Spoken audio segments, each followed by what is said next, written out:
Quale giustizia oggi? Questo è il tema di questa tavola rotonda organizzata dalla vostra associazione. Bene, possiamo dire che già questo titolo era stato portato all'attenzione degli agrigentini nel 1986. Noi possiamo dire questione giustizia oggi atto secondo. Quindi sono passati tanti, ma tanti anni, ma la conflittualità esiste tuttora tra la politica e la magistratura ed è un qualcosa che non va a vantaggio del paese, perché quando due poteri dello Stato vanno in conflitto vuol dire che qualcosa non va.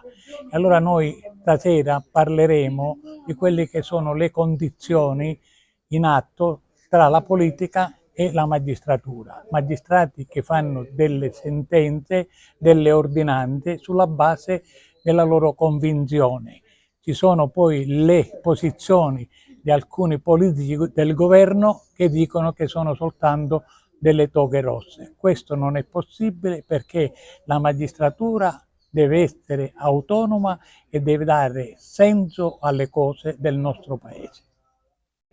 Quale giustizia oggi? Il tema di questa tavola rotonda organizzata che vede protagonisti diversi attori parlare proprio di un tema molto delicato in un momento anche difficile della politica italiana.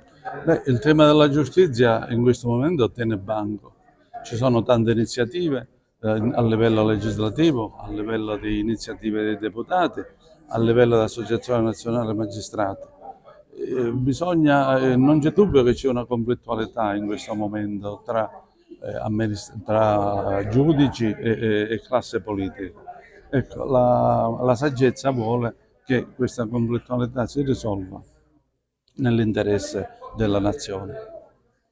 È un po' difficile, insomma, perché vediamo che anche molti esponenti della politica, invece che buttare acqua, alimentano il dibattito. Ma io sono fiducioso nella saggezza del Capo dello Stato, che nella duplice veste di politico e del Presidente del Consiglio Superiore della Magistratura saprà trovare una sintesi che soddisfi le esigenze della nazione.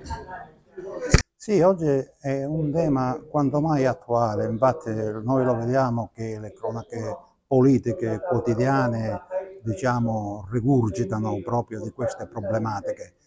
E oggi, diciamo, la parte più, diciamo, dolente nella questione giustizia è la cosiddetta separazione dei poteri.